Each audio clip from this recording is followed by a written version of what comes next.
So we are studying Masechet Sanhedrin, and yeah, we're talking about Gog and Magog and the days before Mashiach. So I want to say a few things to answer your question. When I say that, I'm sensing that there's World War III, personally, I see what's happening, and I'm pretty sure that if Kamala Harris gets elected, it's like that's it. I mean, it's not even, there's not much of a question at that point, but that the world will devolve into open warfare. I'm not saying that as a rabbi, meaning I don't have any special prophetic insights. I'm saying it just as a person who's analyzing what's happening in the world. Oh, and by the way, as long as we're talking about that, I want to thank everybody. I know they had the Democrat National Committee tonight, or convention. I wasn't going to come because of that. Right, and I know that all of you were looking forward to seeing the second night of that freak show. I'm sorry that we wanted to have the class, and I was a little torn myself, but my wife promised that everything is going to be recorded. So we have two TVs recording it, so just in case one TV doesn't work, the other won't, but we'll have it. But thank you for coming and missing that. I think Obama's speaking tonight, actually. It should be exciting. Yesterday they showed tremendous respect to Biden, the President of the United States. I think his speech started around 11:30, about a few minutes before midnight, something like that. Tremendous respect and love they have for Biden. But getting back to World War III. So when I say that I think World War III we're on the cusp of World War III, I'm saying it as kind of a geopolitical analysis of the situation. I'm not saying it because I have any special, religious insight. So I want to put that on the side. So I don't know what this particular rabbi said. I'm not addressing him. But to your question, will World War III be Milchemet Gog Magog? So here's my feeling. If World War III is not Milchemet Gog Magog, we are all in very big trouble because there isn't going to be a World War IV. Meaning, World War III will be fought with nuclear weapons. Mm-hmm. So there's not going to be a World War IV. The only thing that will be after World War III is open miracles, Yemot HaMashiach, like Kimesetcha Me'eres Mitzrayim. Like when you left Egypt, you're going to see miracles even greater than when you left Egypt. So that's why I believe that World War III will be Gog and Magog. That's my own opinion. How come the Goyim, the Christians, think there's going to be World War IV? They do? Yeah. That's what they say. So I can't speak to that so much. I'm not sure. I'm not sure what verses in the Bible they're misinterpreting. Their Bible. Right, yeah, I'm not sure which one of the many verses that they misinterpret, they're misinterpreting in this case. But that's, I think I addressed your question, Mark, right? Yeah, exactly. Listen, there were some rabbis who said that, I don't like making predictions as a rabbi. I don't mind making an intelligent observation just as a thinking person. So there were some rabbis in Israel who said that this Nisan we're going to see unbelievable miracles. That was a big thing. The chief rabbi of Israel said, the Sephardic chief rabbi, people were coming to me, and it was incorrect. It was just incorrect, and people shouldn't be saying things because when you say something as a rabbi, you're implying that you have some prophetic spirit. Now, if you're implying that you have a prophetic spirit and you're making a statement and it doesn't come true, then something is very terribly wrong in that whole, right? Something's very wrong in that whole communication. What do we do with that? Are you lying? Are you misrepresenting? What's happening there? So that's why I'm very careful. I don't like making rabbinic predictions. I don't mind making geopolitical observations. So geopolitically, the world is in a very bad place now. That's all. And we have to pray that Hashem saves Am Yisrael. Okay, now having said that, unless there's other questions, I will read the Gemara. You're also, I don't want to, so give me the book. Give me one of the books. I will open it for you. You're right. Let me open it first. We're studying an interesting, I think it's one of my actually favorite sugyot. My son Joey also, he says this is one of his favorite sugyot. And it has to do with Nov Ir HaKohanim. Nov Ir HaKohanim. And we said the story before, but just so we have some proper background. You see 1, 2, 3, 4, 5, 6, 7. Seventh line from the top. My. So, just to give you the background to this, the background is as follows. Nov Ira Kohanim was one of the most, there's a few things in the Bible that record terrible happenings, okay? Terrible happenings recorded in the Bible. And I see we have more books over there. Now I see them. Okay. Terrible happenings. You see some of them lying down on the first shelf? Yeah. Okay. Yeah. Okay. So what I think maybe Nov Ira Kohanim might be one of the worst. So again, just to kind of plug us into the story, David HaMelech is running away from Shaul. He's desperate. He has no food. He's hungry. He gets to Nov. Nov was a city of Kohanim. It was descendants of Eliah Kohen. They were there. The Mishkan was there. And it so happened that the sword of Goliath was also there, because when David HaMelech killed Goliath, he took Goliath's sword and he chopped his head off with Goliath's own sword, and it was there in Nov Ira Kohanim. So David HaMelech is running away. He's trying to escape his father-in-law. I don't know, anybody married here? Sometimes people have trouble with their in-laws. The trouble we may or may not have with our in-laws, for those who have that type of trouble, is pretty mild compared to what happened to David HaMelech. David HaMelech was the star soldier in Shaul's army, and Shaul got jealous of him. He got jealous, and because he got jealous, the pasuk says, "Ikash Shaul ba'alafav v'David berivevotav." That the women were singing. Look at this. When Shaul kills, he kills thousands of the enemies. When David HaMelech kills, he kills tens of thousands of the enemies. So Shaul heard this, and he became enraged. Why are they praising his son-in-law David more than they're praising him? And then he decided he wanted to kill David. So that's what happened. So anyway, so Shaul HaMelech is running after David. He wants to kill him. So David HaMelech escapes, and he gets to Nov Ira Kohanim. When he's there, he's desperate. He's hungry. He takes Goliath's sword. They give him Goliath's sword, and they give him to eat from the holy bread, from the lechem hapanim, which only Kohanim are allowed to eat.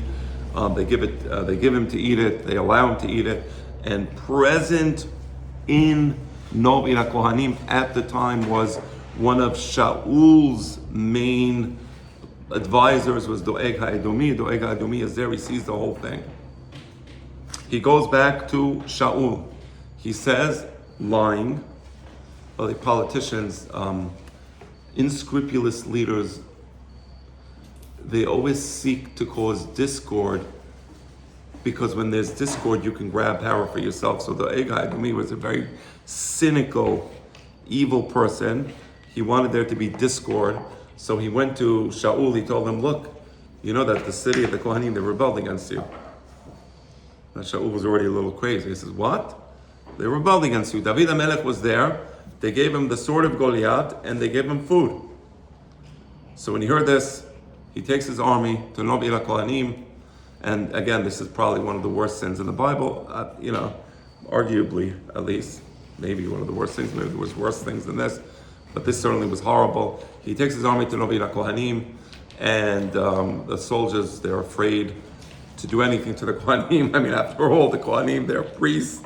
They're men of God. They're in the Mishkan, right? Doeg HaEdomi says, he raises his hand, I have no problem, I'll kill them all. And he kills, it's a massacre. They kill every single Kohen. They kill all the descendants of Eliah Kohen. All the Kohanim are killed. One Kohen runs away. This one Kohen who runs away, he escapes and he makes it to David's camp. But all the Kohanim are massacred. Now this sin was so terrible that it took many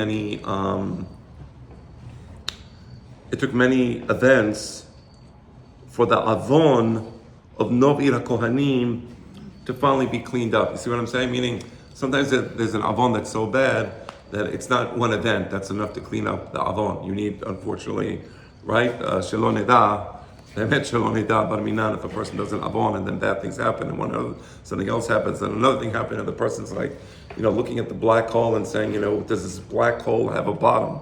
Like, does it ever end? So the answer is, yeah, but it could be pretty deep. It could be a long way to the bottom. So in this case, Nov Ira Kohanim was a very long way to the bottom. See what I'm saying? How many did he kill? I don't remember how many Kohanim there were, but it was all of them. I mean, they just massacred the entire city of Kohanim. It was an act of just All utter. Kohanim lived in one city? Well, this was the descendants of Eli HaKohen. There were probably other Kohanim in different parts, but that was where the Mishkan was.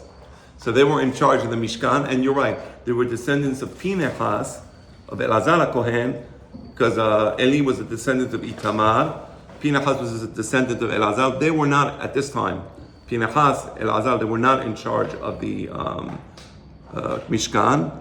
Itamar, meaning Eli HaKohen, or the descendants of Eli, were in charge of the Mishkan. So effectively, he killed all the Kohanim who were in charge of the Beit HaMikdash, except for one, who was able to run away. And technically, this is also full circle for Eli, because he was also punished at his descendants. Yeah, I mean, 100%. I mean, this was the punishment for Eli HaKohen, for his children, what they did when they were in the Mishkan in Shiloh, and then eventually the Mishkan in Shiloh was destroyed because his children were just completely corrupt. The puzzle came together. Yes, yeah, exactly. The pieces of puzzle came together.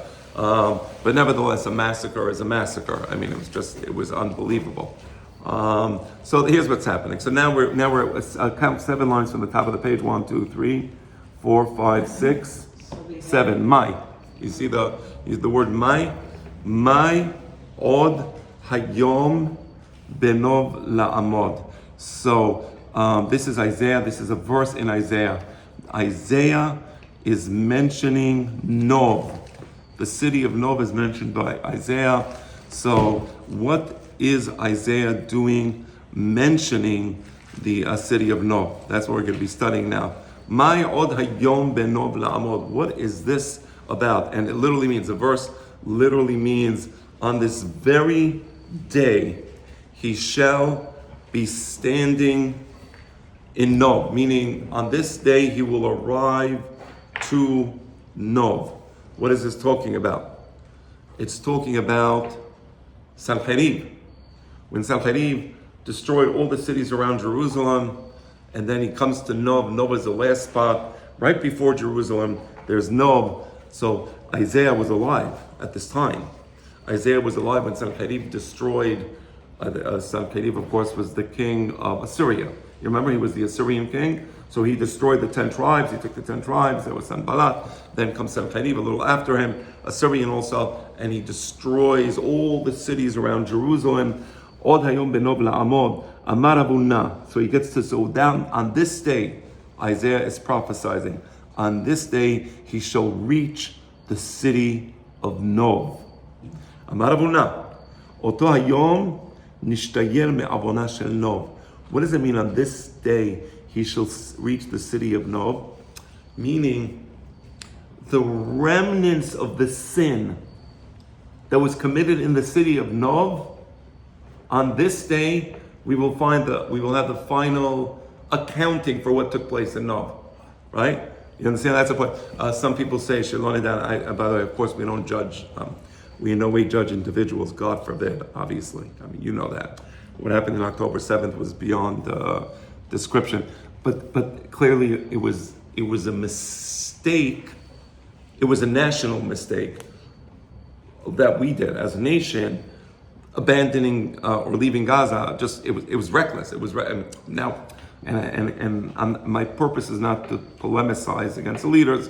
That could be another topic. We can politics. I'm not polemicizing. I'm saying it was a reckless mistake, and on October 7th we paid for that reckless mistake. You see what I'm saying? So and we pray that was it. That was the only consequence. Be that as it may.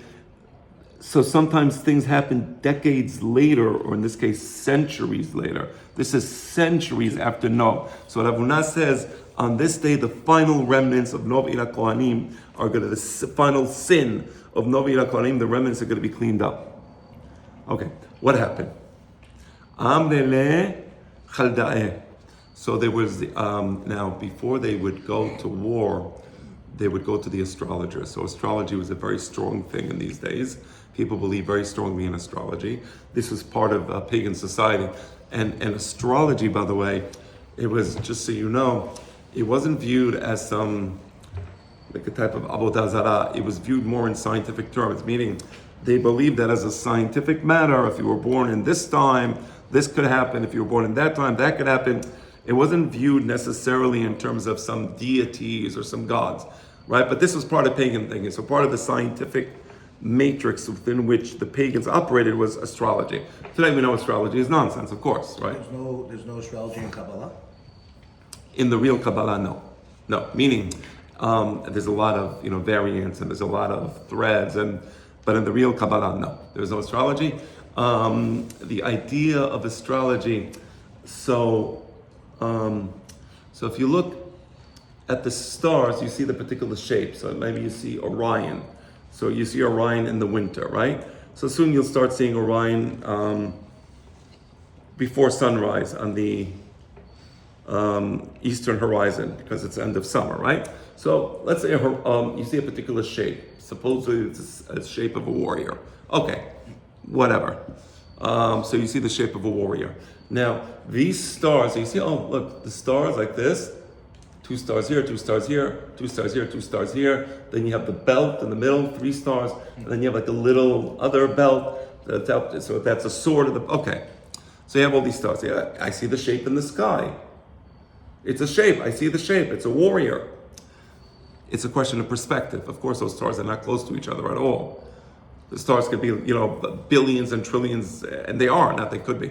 They're trillions and trillions of miles away from each other. It just happens to be that from this particular angle, you see that shape. If you were in another part of the galaxy, you wouldn't even see that shape. You might see different shapes. Right? So astrology is a fiction. It's a figment of the imagination caused by the particular shapes that we see from our perspective, but they're not real shapes. That's what I'm saying. You understand? Mm-hmm. So we don't believe in astrology. But be that as it may, he went to the astrologers. Sanhedrin. Sanhedrin goes to the astrologers. Chaldeans, they were the astrologers. You have to go today. If you go today, you will be able to capture the city of Jerusalem. Don't wait. The ilah, if you don't do it today, la yachatla. You're not going to be able to capture the city of Jerusalem. So what happened? A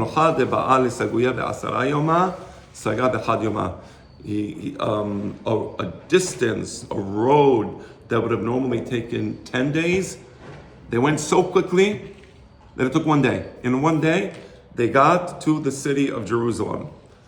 They arrived at Jerusalem. Now they're outside Jerusalem. Now there was a wall. There was walls around Jerusalem, so they couldn't enter. So they took cushions, and they put one cushion on top of another on top of another. And then Sanhedrin, he climbed to the top of the cushions. And he ascended, he went up to the top, and he was higher than the wall. So now he's able to look down at Jerusalem. And they were able to see the entire city of Jerusalem. Now what happened? He was unimpressed. He was thinking it's going to be some unbelievable city. For some reason, he didn't see it like that.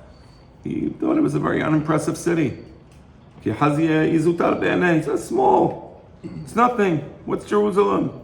Right? Well, if you listen to the news, you probably think Israel is some giant country, and like the poor Arab countries, we're like, we took over all their land. And when you look at the actuals, what's Israel? It's like 1/3 the size of New Jersey. Is that? Oh no, 1/3 the size of Florida. It's the size of New Jersey. The size of New Jersey, I think it's 1/3 the size of Florida. It's a very small country. So he was expecting, I don't know what he was expecting, a huge city. So it's very small. Amar. So now he's becoming very derisive. This is the city of Jerusalem. For this city, I bring my entire army? It's a joke. And for this city, I conquered all the other cities around.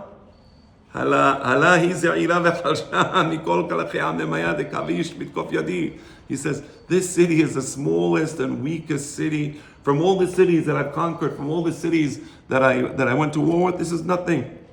I have a strong, powerful arm. I was able to capture all of them. This is nothing. Allah, they come. Umanid Ben He stood up on top Like he's like standing up on a high platform above the walls, and he's like, like that, like a derisive motion with his head, like you're nothing, right? Then he did like this, It's funny. right? We have an account like that telling us details like this. Yeah. He saw Atul Bet Mikdash. He saw the mountain where the Bet Mikdash is now. The truth is, the mountain of the Bet Mikdash. So if you're a goy, you're thinking, "Wow, what's a mountain? Har Sion." You don't even notice it. You don't even see a mountain. You don't see a mountain. What do you see? I mean, it's because Hakadosh Baruch Hu, God. Why didn't God choose the Himalayas, for example? He could have chosen the Himalayas. It's too cold. What? Too cold, right? Too cold. You're right.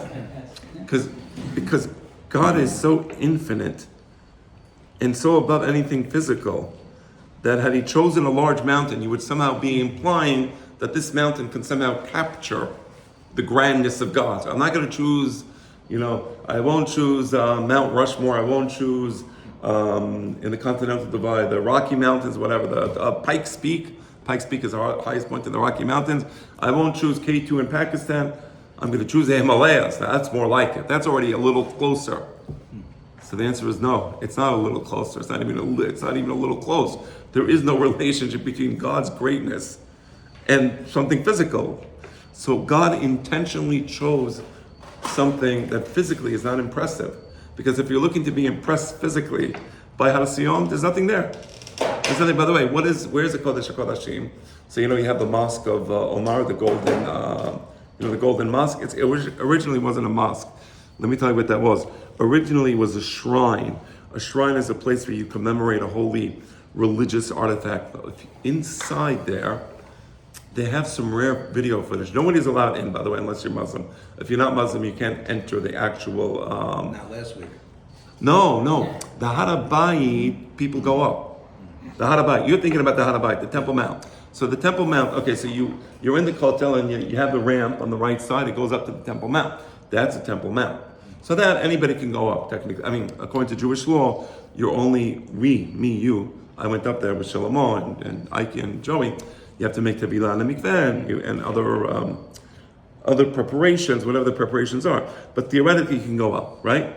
The law doesn't prevent you. The waqf that administers the Harabayit, they don't prevent you, right? They wouldn't want you to go up if they could, but they're not going to get away with it. So the state of Israel lets you go up. Then you have the area in the Harabayit where the Bet HaMikdash was. According to Israeli law, nobody's stopping you, but it's haram to go there. But minan, it's karet.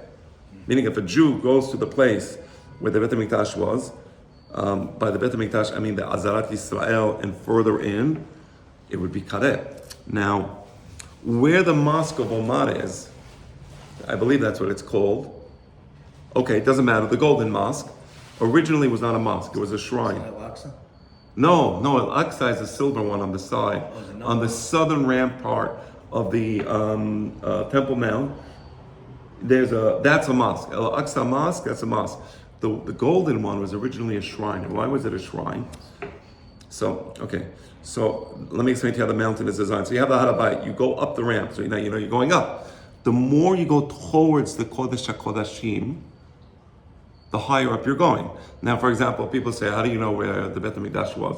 Well, we know that Bet HaMikdash was on the higher part of the Harabayit. So as long as you're not going up the stairs and you're by the walls, you know that you're not in the area of the Bet HaMikdash. Okay, I mean, archaeologically, it's not difficult to figure that out at all. But as you go towards the center or where the shrine is, you have to go up these stairs. It goes higher and higher and higher. Not a huge mountain. It's not like nothing, but we have to go up these stairs. Now, when you get to the shrine itself, in the very middle, there is some covering. There's there's a railing. There's a railing. And in the railing is the highest part of the mountain. Meaning the peak of the mountain is surrounded by this railing, which is under the Golden Mosque, let's call it that. And they cover it with the rug. That's the Kodesh HaKodashim. That's Even HaShetiyah. That Even HaShetiyah is the holiest place on the planet, and that's where the Kodesh HaKodashim was. Now, as I said, nobody is allowed to enter that area at all. The waqf does not allow anybody to enter that shrine. Not even the Muslims? Only Muslims. Okay. Muslims, yes. I'm sorry, I misspoke. You're correct. Muslims are allowed to go, but it's very rare to get video footage of that area where the Ibn Shatiyah is. They have some video footage, but then I think it was a few decades ago. They were doing some. Yeah, they wanted to put new carpeting when they were going to put some new carpeting. So they took off the old carpeting, and they found out that there was these tiled. The floor was tiled. Now, under the floor, they have it's called the Well of Souls. They have an underground cavern there, right? And that underground cavern, nobody goes there. It's off limits to anybody, including the Muslims. It's very rare. That underground cavern, apparently, and this is my estimation, I mean, obviously, A, I wasn't there, right? B, I didn't see it, but I'm pretty sure because the book, when Yirmiyah realized that the Babylonians were going to capture Jerusalem, he took the Aron HaKodesh and he hid it in an underground cavern. Now they have an underground cavern there. Again, it's called the Well of Souls. And my suspicion is that there must be some tunnels there which lead to the Aron HaKodesh.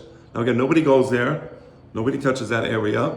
And as I said, there's a railing around the Emen HaShetiyan. It's covered with rugs. But that's where the Kodesh HaKodashim was.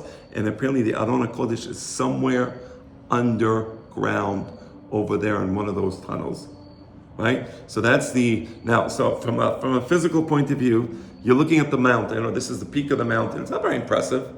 Physically, K2 in Pakistan is much more impressive, right? Mount Ararat in Turkey is much more impressive, right? Pikes Peak in Colorado, right?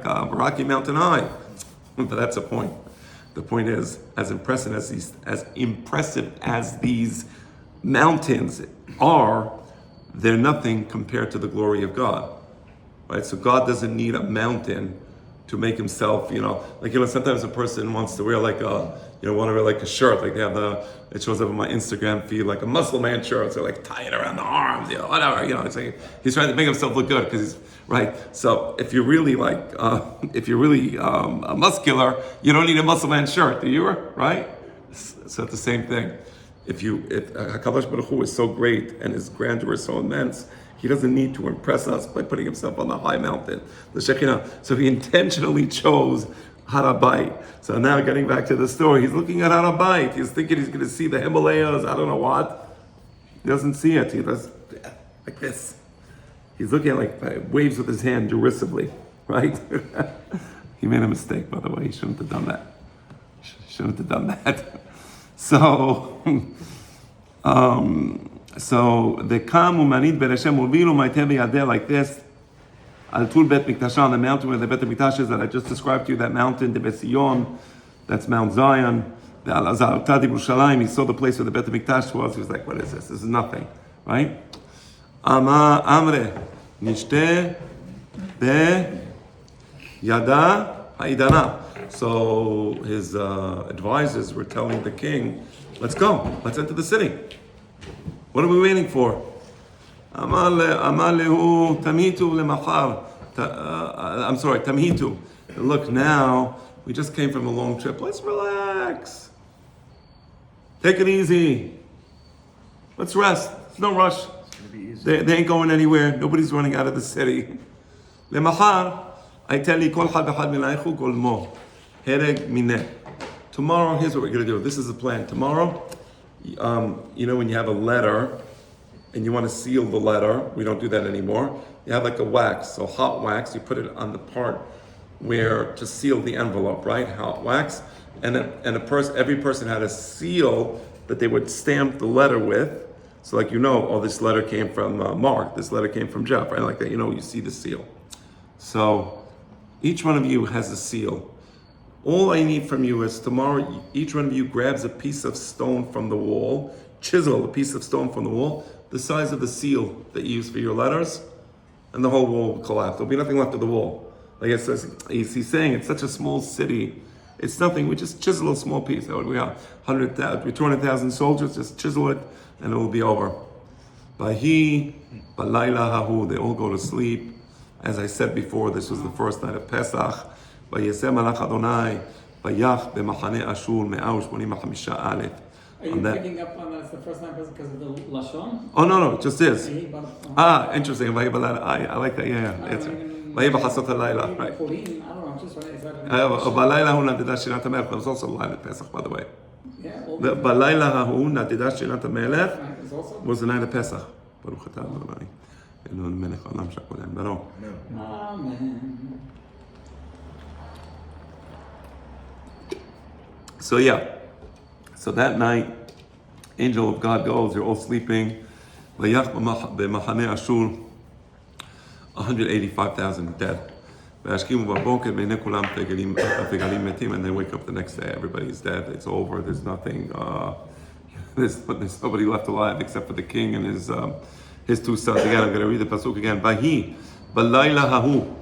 On that very night, vayeseh malach Adonai, the angel of God goes out. Vayach b'machaneh Ashur, and he kills the military camp of Ashur. Me'ah shemonim v'chamisha alef, 185,000. V'yashkimu v'boker. Who wakes up in the morning? The king and his two sons.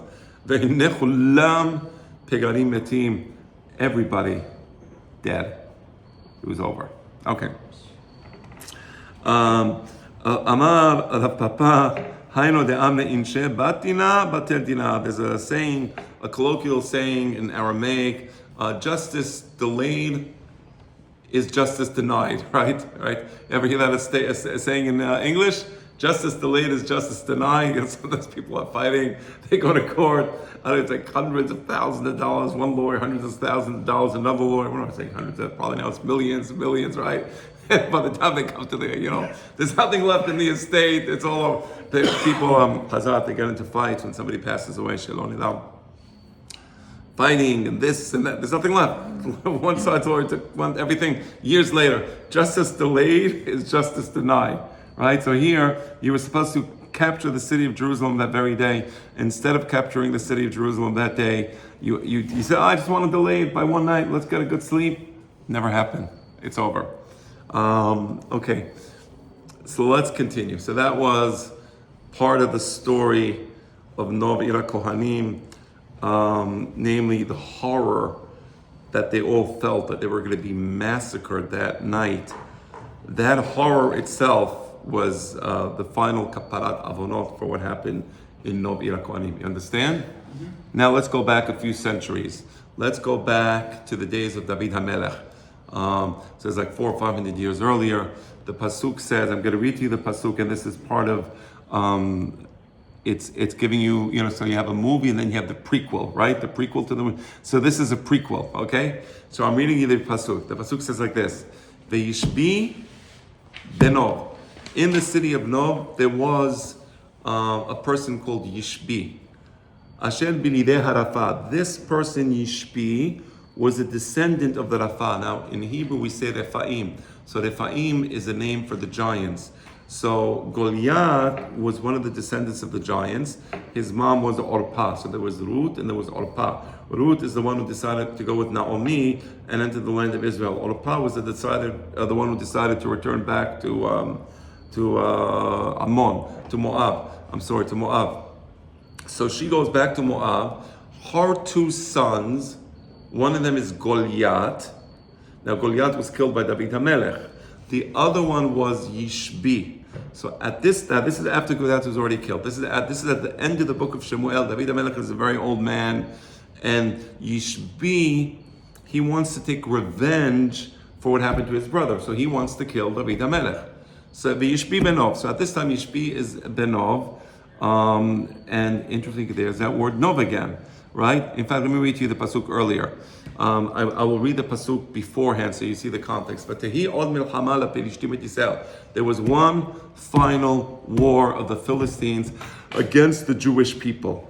Because David HaMelech almost completely destroyed the Philistines, but now this is at the end of the book. They're almost completely destroyed, but there was one last war. What happened? Vayered David va'avadav imo. David HaMelech, he's an old man. Now David HaMelech, he had a policy. He goes to every battle, right? He would go to every battle and he would be in the front lines in the battle. And he was a tremendous, tremendous warrior. I mean, the guy was obviously in very good shape and who knows what else, but he was a tremendous warrior. Now he's already old. He decides to enter the battlefield. Now the Philistines, they know David HaMelech is there and they want to kill David HaMelech. And now because David HaMelech was old, he wasn't young. When you're young, you remember when you're young? Do you have anybody here have trouble sprinting? I don't know, just sprint and sprint. When you were young. Yeah, I can't do it now. No, not right, exactly. But now, right, yeah, now. When I was young, my wife used to go bike riding, and I used to like sprint after her. It wasn't even like I was just, I was like, okay, whatever. She'd be able to go a little faster. I was like, right, we're all young. You remember what it was like to be young, right? You're still skinny, so maybe you don't count. You're nodding your head. So the point is, David HaMelech, he was in this war, and he thinks, David HaMelech is in this war, and he's thinking he's a young guy, and suddenly he's out of breath. He can't do it anymore. He's an old guy. That's what happens. You get older, right? You're an old guy, and you can't do it anymore, right? So Vayav David, now they were about to kill him.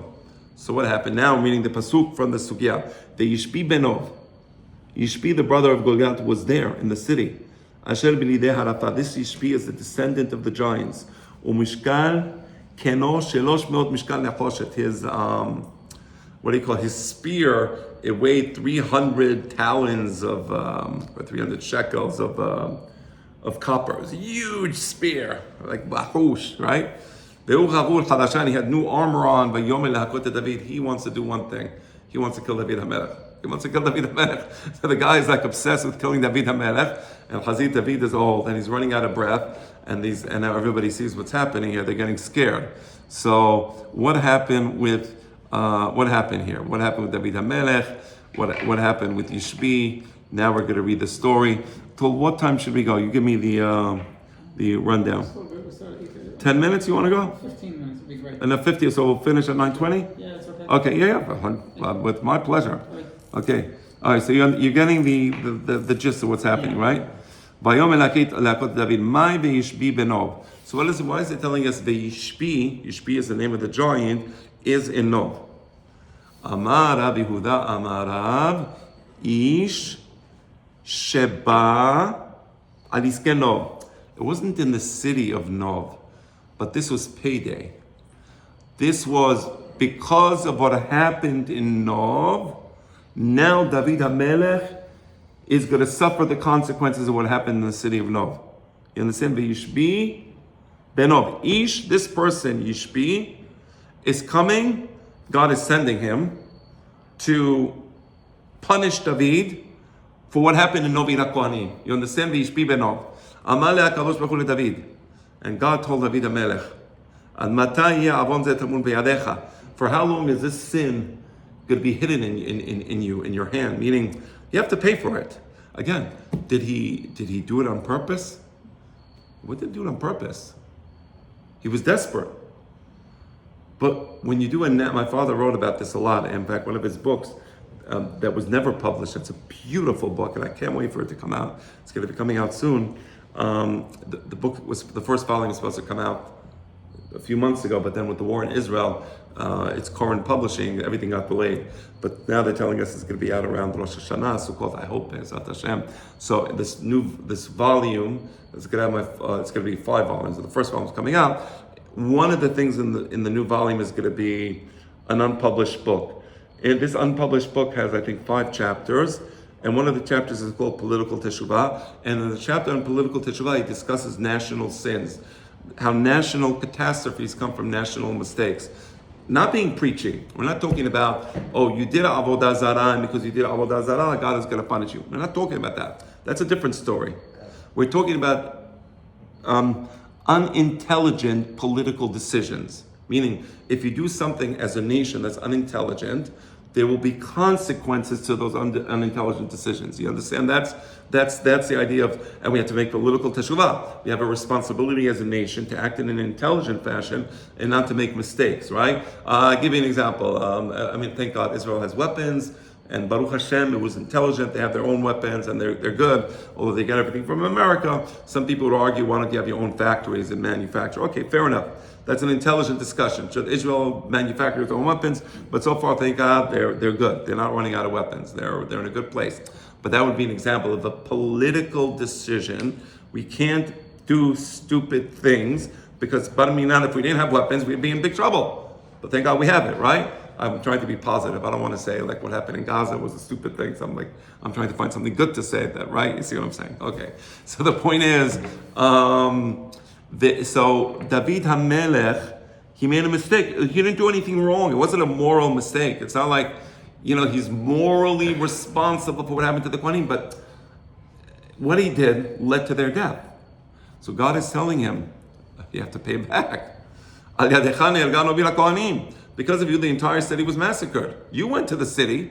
You know Shaul HaMelech is crazy, and he's gonna find out that you went to the city. You didn't think for a second, hey, I'm going to Novi LaKohanim, and now Shaul is gonna come and he's gonna massacre the entire city. You should have thought of that.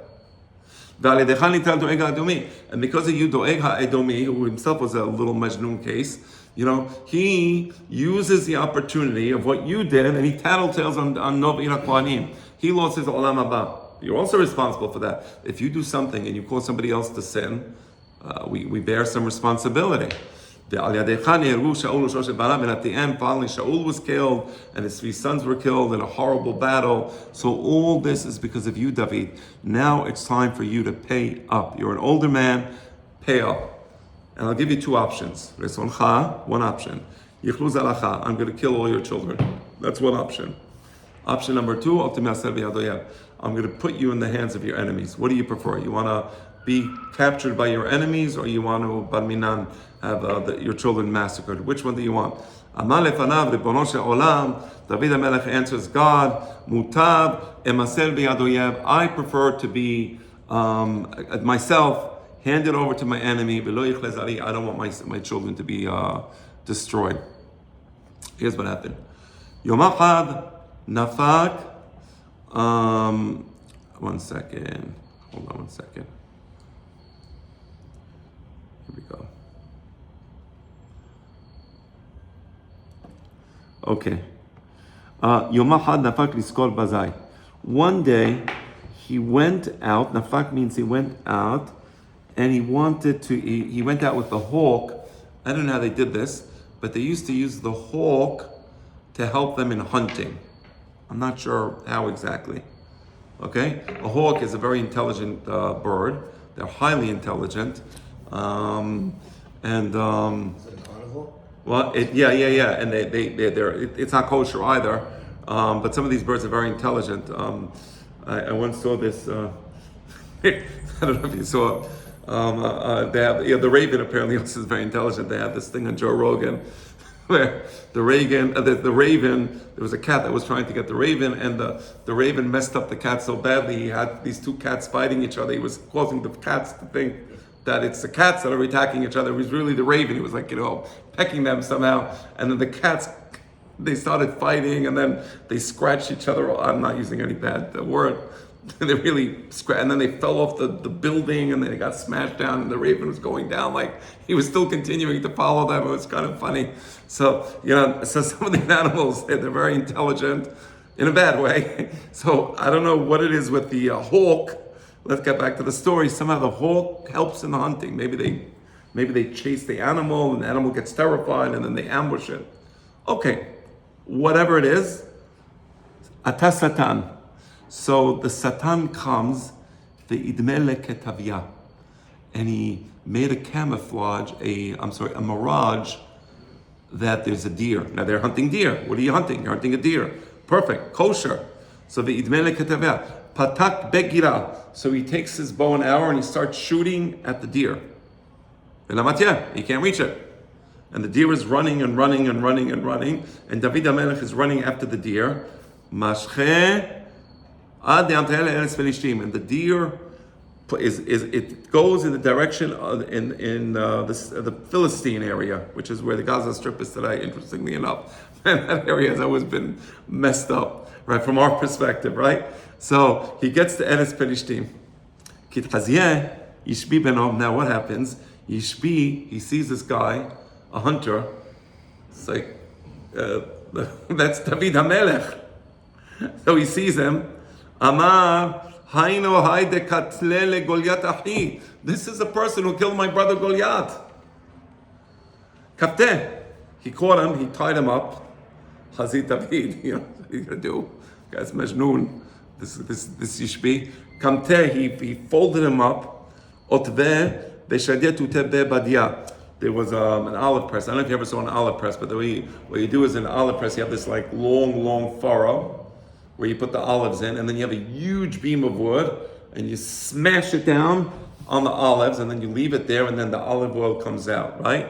So he put David HaMelech in that furrow, like on the ground actually. He put him on the ground, and then he took the beam from the olive press, and he smashed it on David HaMelech, like to crush him. It'aved lenisa, a miracle happened. Makale al-ametute, and where he placed David HaMelech, there was like a sinkhole in the ground. It was like quicksand. And as the olive press was crushing down on him, he kind of got sucked into the ground.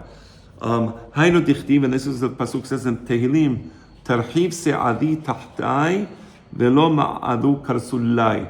God, you widened up under where I was so that I don't fall down. And so it's an allusion to the story where Yishbi wanted to crush David in the ground, and the ground kind of opened up so David HaMelech doesn't get crushed. So that's what happened. So David HaMelech, anyway, is stuck here. There's nothing he can do. Crushed or not crushed, but he's under this giant beam of wood, and the guy Yishbi is looking to kill him. And meanwhile, back in the city of Jerusalem, Hahu Yoma. We said to line 15 or to line 20? I forgot. 20. We'll finish the story. That day it was evening of Friday. Again, Hava,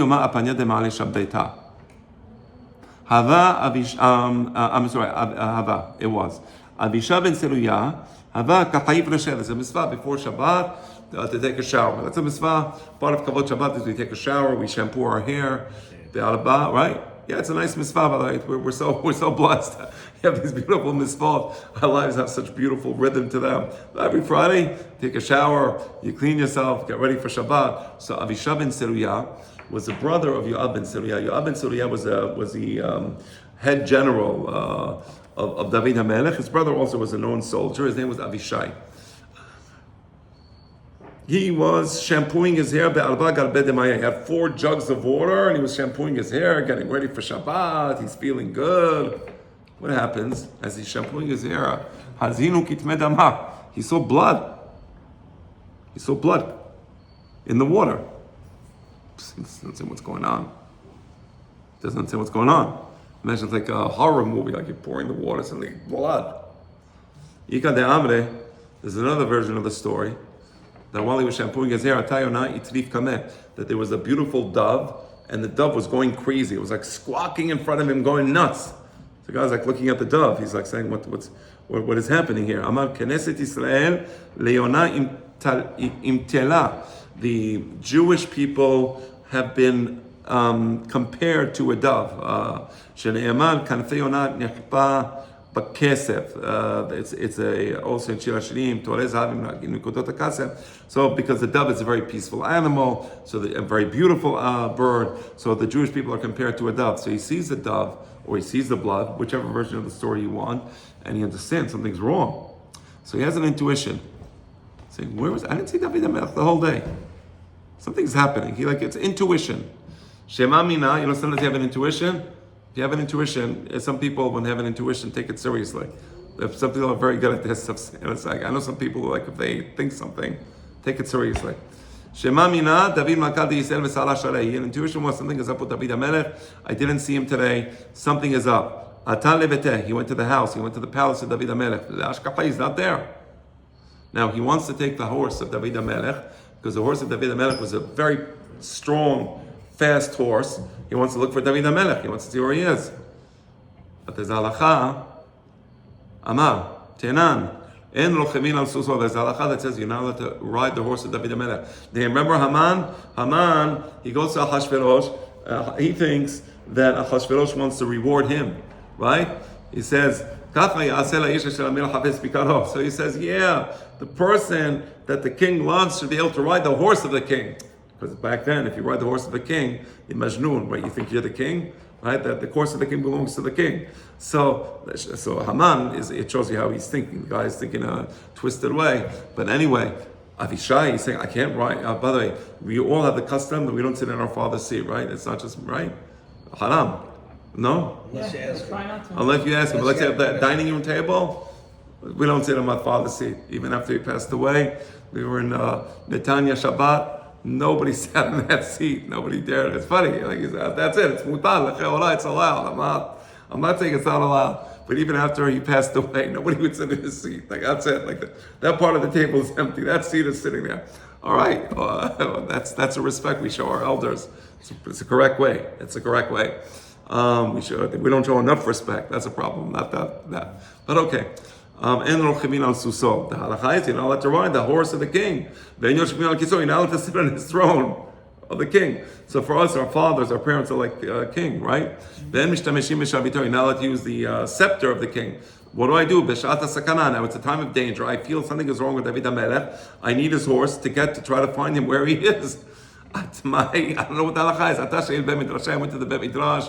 The Chachamim saw him. They said, "B'sha'at hasakana shapil dameh." It's a time of danger. You can go. You can ride his horse. Find David HaMelech. You have to save his life. Do whatever you need to do to save his life. So I think that would be a good time to stop, or right, like kind of leave it at what's going to happen in the next show. We'll find out what happens to David HaMelech, how he's saved, Novi Kohanim, the whole thing. Next time we do this class. To be continued. To be continued. Thank you.